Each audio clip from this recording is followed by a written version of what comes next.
আসসালামু আলাইকুম ওয়া রাহমাতুল্লাহ। প্রত্যেকটা মুসলমানকে আজকে এই ভিডিওর দ্বারা আমি একটা কথা বলতে চাই। আপনারা ভিডিওখানা দেখবেন এবং বেশি বেশি করে শেয়ার করে দিবেন। বেরাদার, শেয়ার করা দরকার আছে, জরুরত আছে। কেন জানেন? যখন আমাদের মুসলমানদের কোনো বিপদ আসে, তার আগে বলে দেয় একটা কথা, আমি এটা কোনো পন্থী নিয়ে বানাচ্ছি না। এই ভিডিওটা আপনাদের কাছে পোস্ট করেছি কোনো পন্থীর মাধ্যমে না, যে আমি পীরপন্থী, কোনো দেওবন্দি, কোনো লামাযহাবি, কোনো ওয়াহাবি, কোনো জামাতি, কারো নির্দিষ্ট করে আমি এই ভিডিওটা বানাচ্ছি না। আমি এই ভিডিওটা বানিয়েছি শুধুমাত্র প্রত্যেকটা মুসলমানদের জন্য। প্রত্যেকটা মুসলমানকে অনুরোধ করে এই কথাটাই বলছি যে আজকে আপনার আমার সম্মুখে যখন কোনো বিপদ আসতেছে, তখন কি করতেছি? আমরা আল্লাহ আল্লাহ বলতে আরম্ভ করছি। কিন্তু তার আগে যখন আপনি শান্তিতে থাকছিলেন, যখন আমি ভালোভাবে দুনিয়ার জমিনে চলছিলাম, তখন আমরা আল্লাহকে ডাকতে পারিনি, তখন আল্লাহর কথাটা মুখ দিয়ে বের হচ্ছিল না।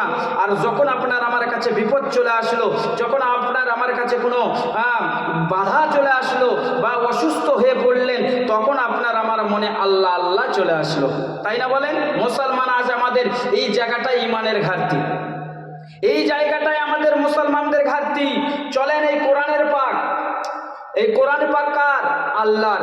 এই কোরআনের পাকের মধ্যে আল্লাহ তাবারক ওয়া তাআলা সূরা আর-রুম আয়াত নাম্বার 4 এর মধ্যে উল্লেখ করে বলেছে, এই সূরা আর-রুমের মধ্যে আল্লাহ ওয়াদা করেছে, বেরাদার মুসলমান, এই সূরা আর-রুমের মধ্যে আল্লাহ বলেছে কি, যে একদিন দুই দিন এক বছর নয়, কোনোদিন আগে পরে সমস্ত কিছু যা হয় সব আল্লাহর ফয়সালাই হয়। আর আল্লাহর ফয়সালা যখন হয়, বেরাদার মুসলমান, প্রত্যেকটা মুমিন মুমিনা তখন খুশি হয়ে যাবে। বলুন সুবহানাল্লাহ।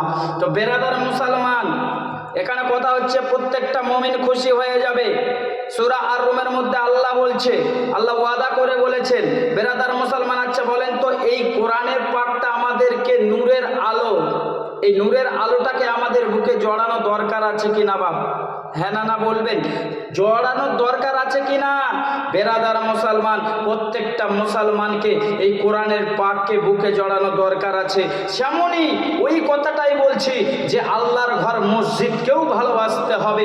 আজকে আল্লাহর ঘর মসজিদে মাথা নত করছেন না, আল্লাহর কাছে সাহায্য প্রার্থনা করছেন না, কিন্তু যখন আপনার আমার কাছে আপদ বিপদ, যখন আপনার আমার কাছে কোনো রোগ জাতীয় জিনিস চলে আসতেছে, তখন আমরা আল্লাহ আল্লাহ বলতে আরম্ভ করছি। বেরাদার মুসলমান, কথাটা মাথায় নেবেন। আজকে যেহেতু আমরা মুসলমান খুব মুসিবতে রয়েছি, বেরাদার আমাদের মুসলমানদেরকে বাঁচানেওয়ালাকে আল্লাহ, তো আল্লাহর উপর ভরসা রাখতে হবে। কিন্তু চাহনেওয়ালা আমরা চাইবো কার কাছে? আল্লাহর কাছে। তো আল্লাহর কাছে চাইতে গেলে সাজদায় মাথাটা লাগাতে হবে। মুসলমান, গুনার কাজ করে আর আল্লাহ আল্লাহ করতেছি, মানুষের গীবত গাইতেছি আর আল্লাহ আল্লাহ করতেছি, মিথ্যা কথা বলতেছি আর আল্লাহ আল্লাহ করতেছি। বেরাদার মুসলমান, সুদ খাচ্ছি আর আল্লাহ আল্লাহ করতেছি, ঘুষ খাচ্ছি আর আল্লাহ আল্লাহ করতেছি। বেরাদার মুসলমান, এগুলো আপনাদের মনের বদমাইশিগুলোকে একটু দূরভীত করে দেন, একটু সরিয়ে দেন, শয়তানের ওয়াসওয়াসা থেকে একটু বেঁচে থাকার চেষ্টা করেন।